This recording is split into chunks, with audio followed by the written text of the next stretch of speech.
समुद्र मंथन से निकले थे तुम, पंख फड़फड़ा उड़ चले स्वर्ग की ओर। हे श्वेत अश्व नुकीले नैन नक्श लिए, विद्युत तरंगों पर विराजित चिर किशोर। लांग कर प्राची दिश का ओर छोर, उच्चै श्रवाह तुम उड़ चले स्वर्ग की ओर। नागरिक यातायात के साधन हो या सैनिक क्रियाकलाप, बोझा ढोने का काम हो या कृषि कार्यों के लिए शक्ति का स्रोत, मनोरंजन का प्रयोजन हो या राजसी शौर्य का प्रदर्शन, मानव सभ्यता में अश्वों ने अनेक भूमिकाएं निभाई हैं। लाखों संसाधनहीन किसानों के लिए अश्व जीविकोपार्जन और आय का साधन है। पहाड़ी और दुर्गम क्षेत्रों में जहां यातायात के अन्य साधनों की पहुंच नहीं है, अश्वों की उपयोगिता अपार है। अब कृषि कार्यों में भी अश्वों की उपयोगिता बढ़ रही है। कृषि आधारित समाज में अश्वों की सामाजिक आर्थिक महत्ता को देखते हुए भारतीय कृषि अनुसंधान परिषद ने राष्ट्रीय अश्व अनुसंधान केंद्र की स्थापना हरियाणा के हिसार शहर में 26 नवंबर सन 1985 में की। सन 1989 में बीकानेर में राष्ट्रीय अश्व अनुसंधान केंद्र के एक अन्य परिसर की स्थापना की गई, जो देशी अश्वों की नस्लों के जर्मप्लाज्म के संरक्षण और सुधार द्वारा भूमिहीन एवं सीमांत किसानों के उत्थान में सहायता कर रहा है। अश्व एवं अश्व पालकों के कल्याण की आवश्यकता के अनुरूप केंद्र का मिशन एवं उद्देश्य सीधे लक्ष्य पूर्ति के लिए निर्धारित किया गया है। अश्वों के स्वास्थ्य एवं उत्पादन प्रबंध पर अनुसंधान, अश्वों के प्रमुख रोगों के नैदानिक जैविकों का विकास, अश्व रोगों के निदान, निगरानी और प्रबंध के लिए राष्ट्रीय संदर्भ सुविधा के रूप में कार्य करना और नैदानिक सलाह एवं परामर्श सेवा प्रदान करना। राष्ट्रीय अश्व अनुसंधान केंद्र के 25 साल के इतिहास में कई महत्वपूर्ण शोध हुई है। इसके साथ ही कई नई तकनीकें विकसित की गई है, जिनसे अश्व के उत्पादकता में और इनके हेल्थ में बहुत योगदान हुआ है। कई बीमारियों से देश में लड़ने की क्षमता मिली है, जिसमें इक्वाइन इन्फ्लुएंजा जो 1987 में हुई थी और इसमें 83,000 एनिमल अफेक्ट हुए थे, उसका रोकथाम उसकी को की गई। और इसी के दूसरे साल ही इक्वाइन इन्फेक्शियस एनीमिया नामक बीमारी हुई थारोब्रेड हॉर्सेज में, जिसका केंद्र के वैज्ञानिकों की अथक मेहनत के बाद में उस डिजीज से भी निजात पाई जा सकी और उसका लास्ट केस 1998 में आया था। लेकिन ग्लैंडर्स और इक्वाइन इन्फ्लुएंजा फिर से देश में आ गए। ग्लैंडर्स आया 2006 में, अभी तक काफ़ी केसेज हुए, और फिर 2008 से इक्वाइन इन्फ्लुएंजा फिर आ गया, जिससे हमारे वैज्ञानिक लड़ने की कोशिश कर रहे हैं अभी कि कैसे फ्री कर पाएंगे हम। केंद्र के हिसार में स्थित उत्कृष्ट एवं आधुनिक प्रयोगशालाएं विशेषकर विषाणु, जीवाणु, परजीवी और अन्य गैर संक्रामक रोगों पर अनुसंधान करती हैं, जबकि बीकानेर स्थित केंद्र उत्पादन, प्रजनन, पोषण और भारवाहक क्षमता संबंधी अनुसंधान करता है। देश की अद्भुत जलवायु विविधता के कारण यहां देशी अश्वों की 6 विशेष नस्लों का उद्भव हुआ है। मारवाड़ी, काठियावाड़ी, मणिपुरी, स्पीति, जांसकारी और भूटिया। इनमें से काठियावाड़ी और मारवाड़ी उपयोगिता और सुंदरता में सर्वश्रेष्ठ हैं।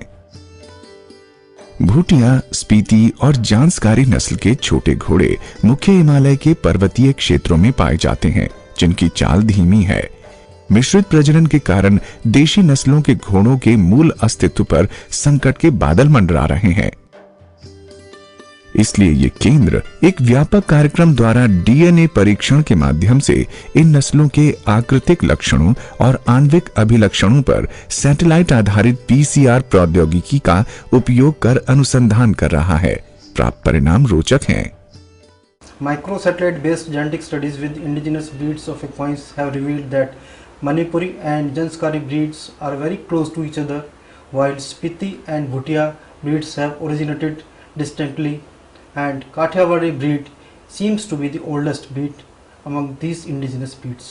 बेहतर गुणवत्ता वाले अश्वों की जनसंख्या में वृद्धि और उत्पादन क्षमता में बढ़ोतरी के लिए कृत्रिम गर्भाधान तकनीक का मानकीकरण करके इसका सफलतापूर्वक उपयोग किया गया।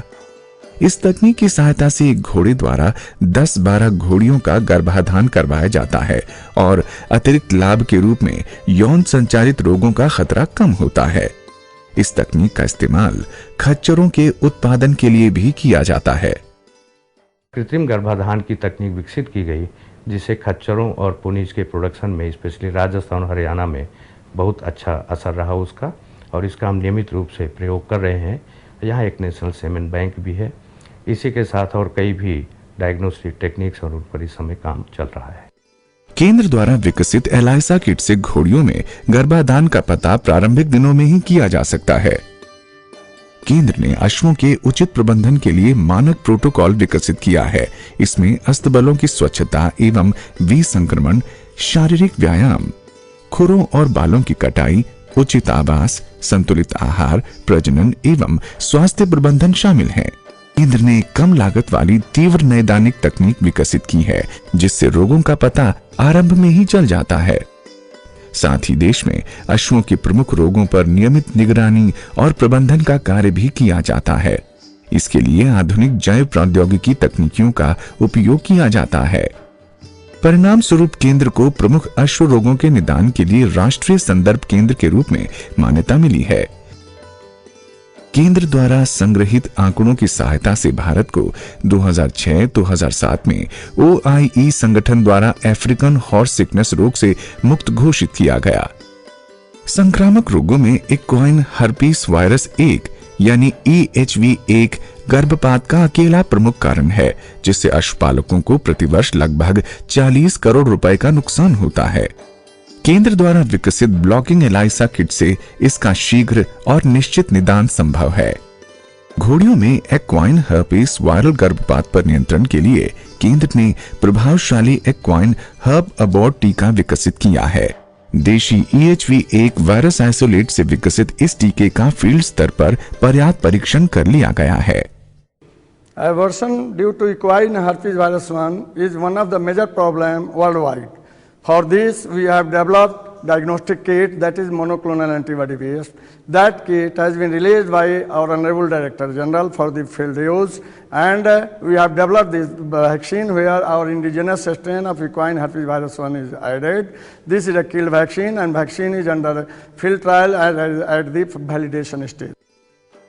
एक्वाइन इन्फ्लुएंजा यानी हॉर्स फ्लू का प्रकोप देश में लगभग 20 वर्षों के बाद 2008-9 में 13 राज्यों में हुआ।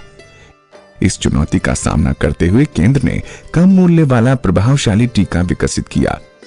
2009-10 में नया विषाणु सम्मिलित कर टीके को आधुनिक बनाया गया। एक्वाइन रोटा वायरस ERV 6 माह से कम आयु वाले घोड़े के बच्चों में डायरिया का प्रमुख कारण है। इससे बड़ी संख्या में अश्व अस्वस्थ और मौत का शिकार हो जाते हैं। करने वाले रोग कारण जीवाणुओं में ग्लैंडर्स अश्वों का अति संक्रामक और अधिसूचित रोग है। वर्ष 2006 में देश में इसका पुनः प्रकोप हुआ। ये रोग मनुष्यों में भी फैल सकता है। जीवाणुओं में ग्लैंडर्स अश्वों का अति संक्रामक और अधिसूचित रोग है। वर्ष 2006 में देश में इसका पुनः प्रकोप हुआ। ये रोग मनुष्यों में भी फैल सकता है। घोड़ों के बच्चे रोडोकॉकस एक्वाई से संक्रमित हो जाते हैं, जिसके कारण ब्रोंकोनिमोनिया हो जाता है। सही समय पर इलाज न होने पर यह घातक हो जाता है। केंद्र द्वारा विकसित PCR आधारित नैदानिकी से प्रारंभिक अवस्था में रोग का पता लगने से सही समय पर अश्वों का इलाज कर जान बचाई जा सकती है। ट्राइपैनोसोमोसिस या सर्रा अश्वों का सबसे प्रमुख और व्यापक खून के द्वारा संचारित परजीवी रोग है। इससे पशुओं की उत्पादकता प्रभावित होती है तथा इससे अश्वों की मृत्यु भी हो जाती है। केंद्र की परजीवी विज्ञान प्रयोगशाला प्रत्यक्ष और परोक्ष विधियों द्वारा नैदानिक सेवाएं उपलब्ध कराती है, जिसमें केंद्र द्वारा विकसित संवेदी और विशिष्ट एलाइसा और PCR तकनीक सम्मिलित हैं।